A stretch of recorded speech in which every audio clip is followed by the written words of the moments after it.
आभा creation पे आपका स्वागत है। आइए आज हम अक्षय नवमी और आंवला नवमी की कथा श्रवण करेंगे। कार्तिक मास के शुक्ल पक्ष की नवमी अक्षय एवं आंवला नवमी के नाम से मनाई जाती है। इस दिन भगवान विष्णु का पूजन होता है और आंवले के वृक्ष की पूजा की जाती है। स्नान, दान, व्रत, पूजा का विधान रहता है।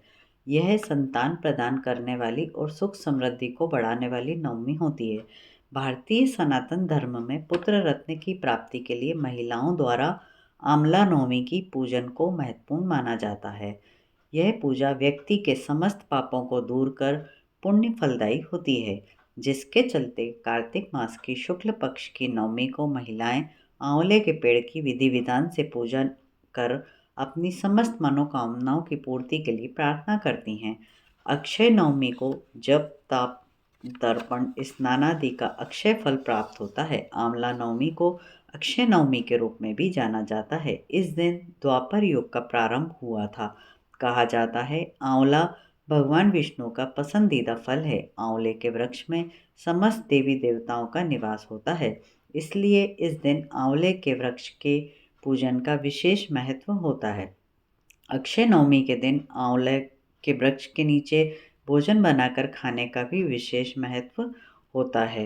इस दिन आंवले का रस मिलाकर स्नान करने की भी परंपरा है। ऐसा करने से हमारे आसपास से नकारात्मक ऊर्जा समाप्त होती है, सकारात्मक ऊर्जा और पवित्रता बढ़ती है। प्रातःकाल स्नान आदि के अनंतर जल, अक्षत, पुष्प आदि लेकर आंवले के वृक्ष का पूजन करने का विधान है। इसके बाद वृक्ष की जड़ों को दूध से सींचकर उसके तने पर कच्चे सूत का धागा लपेटना चाहिए। तत्पश्चात रोली, चावल, धूप, दीप से वृक्ष की पूजन करना चाहिए और आंवले के वृक्ष की 108 परिक्रमा करने के बाद कपूर या घी के दीपक से आंवले के वृक्ष की आरती करनी चाहिए और प्रदक्षिणा करनी चाहिए। इसके बाद आंवले के वृक्ष के नीचे ब्राह्मण को भोजन कराना चाहिए और स्वयं भी भोजन करना चाहिए। आंवले नवमी के लिए कई पौराणिक कथाएं प्रचलित हैं, जिनमें से कुछ कथाओं का हम आज श्रवण करेंगे। आज के दिन विष्णु भगवान ने कुष्मांडक दैत्य को मारा था और उसके रोम से कुष्मांड की बेल उत्पन्न हुई थी। इसी कारण आज के दिन कुष्मांड का दान करने से उत्तम फल प्राप्त होता है। इसलिए विद्वान और सदाचारी ब्राह्मणों को तिलक कर कर दक्षिणा सहित कुष्मांड फल दिया जाता है। पितरों के शीत निवारण के लिए यथाशक्ति कम्बल आदि ऊन वस्त्र भी सत ब्राह्मण को दान देना चाहिए। यह अक्षय नवमी, धात्री नवमी, कुष्मांड नवमी, आंवला नवमी भी कहलाती है। घर में आंवले का वृक्ष ना हो तो किसी बगीचे आदि में आंवले के वृक्ष के समीप जाकर पूजा, दान आदि करने की परंपरा है, अथवा गमले में आंवले का पौधा रोपित कर घर में यह कार्य संपन्न कर लेना चाहिए। इसके अलावा आंवले नवमी की एक और बड़ी प्रचलित कथा है जो काफ़ी प्रचलन में है। आइए अब हम उसका श्रवण करते हैं। काशी नगर में एक निसंतान धर्मात्मा और दानी वेश्य रहता था। एक दिन वेश्य की पत्नी से एक पड़ोसन बोली, यदि तुम किसी पराये बच्चे की बलि भैरव के नाम से चढ़ा दो तो तुम्हें पुत्र प्राप्त होगा। यह बात जब वेश्य को पता चली तो उसने मना कर दिया, लेकिन उसकी पत्नी मौके की तलाश में लगी रही। एक दिन एक कन्या को उसने कुएं में गिराकर भैरव देवता के नाम पर बलि दे दी। इस हत्या का परिणाम विपरीत हुआ। लाभ की जगह उसके पूरे बदन में कोढ़ हो गया और लड़की की प्रेत आत्मा उसे सताने लगी। वेश्य के पूछने पर उसकी पत्नी ने सारी बातें बता दी। इस पर वेश्य कहने लगा, गोवध, ब्राह्मण वध और बाल वध करने वाले के लिए इस संसार में कहीं भी जगह नहीं है। इसलिए तू गंगा तट पर जाकर भगवान का भजन कर, गंगा स्नान कर, तभी तू इस कष्ट से छुटकारा पा सकती है। वेश्य की पत्नी गंगा किनारे रहने लगी। कुछ दिन बाद गंगा माता वृद्ध महिला का वेश धारण करके उसके पास आईं और बोली, यदि तुम मथुरा जाकर कार्तिक नवमी का व्रत अथवा आंवला वृक्ष की पूजा परिक्रमा करोगी तो ऐसा करने से तुम्हारा कोढ़ दूर हो जाएगा। वृद्ध महिला की बात मानकर वेश्य की पत्नी अपने पति से आज्ञा लेकर मथुरा जाकर विधि पूर्वक आंवले का व्रत करने लगी। ऐसा करने से वह भगवान की कृपा से दिव्य शरीर वाली हो गई और उसे पुत्र की प्राप्ति भी हुई। ब्रह्मवैवर्त पुराण के वचन के अनुसार अष्टमी विद्यानवमी को ग्रहण करना चाहिए और दशमी विद्यानवमी त्याज्य है। इस प्रकार से आंवला नवमी की ये कथा यहीं समाप्त होती है। अब हम अक्षय नवमी पर जीवन की कठिनाइयों में कमी लाने वाले कुछ उपायों के ऊपर चर्चा करेंगे। अक्षय नवमी के दिन दक्षिणावर्ती शंख में जल भरकर भगवान विष्णु का अभिषेक करें। इस उपाय को करने से देवी लक्ष्मी अत्यंत प्रसन्न होकर सदा घर में निवास करती हैं। दूसरा, अक्षय नवमी के दिन स्नान आदि करके जल में आंवले के रस की कुछ बूंदें डालें। ऐसा करने से घर की नकारात्मक ऊर्जा तो जाएगी, साथ ही माता लक्ष्मी भी घर में विराजमान होंगी।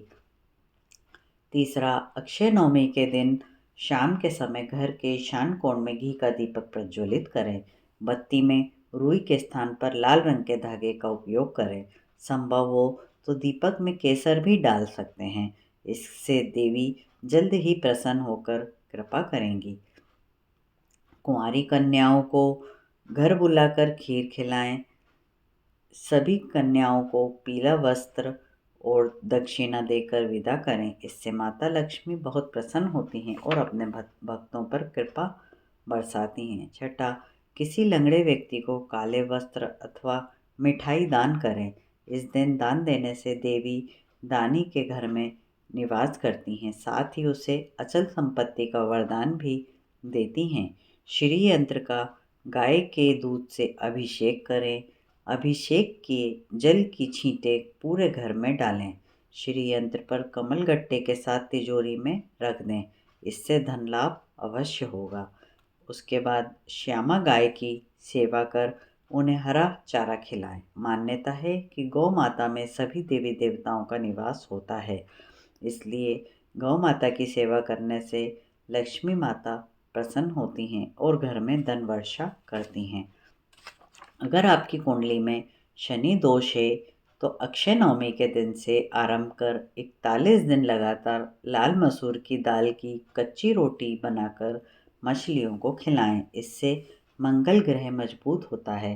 कर्ज अथवा भूमि जायदाद संबंधित समस्या में कमी आती है और साथ ही माता महालक्ष्मी की कृपा भी बरसती है। मंगल ग्रह शांति के लिए ब्राह्मणों और गरीबों को गुड़ मिश्रित दूध या चावल खिलाएं। नवमी तिथि की स्वामी देवी दुर्गा हैं। ऐसे में जातक को दुर्गा की उपासना भी अवश्य करनी चाहिए। जीवन में यदि कोई संकट है अथवा किसी प्रकार की अड़चनें आने से काम नहीं हो पा रहा है तो जातक को चाहिए कि दुर्गा सप्तशती का पाठ करें और माँ दुर्गा से अपने जीवन में आने वाले संकटों को हरने की प्रार्थना करें।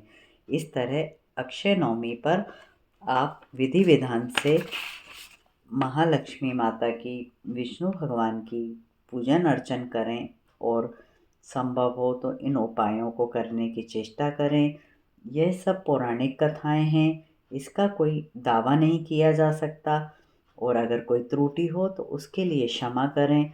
और आप मेरे चैनल पर अगर नए आए हैं तो चैनल को लाइक शेयर सब्सक्राइब ज़रूर करें और इसी तरह चैनल को अपना सपोर्ट देते रहें और आगे भी आने वाले समय में जो भी कथाएं आपके लिए मैं प्रस्तुत कर सकूंगी उन्हें भी ज़रूर श्रवण करें।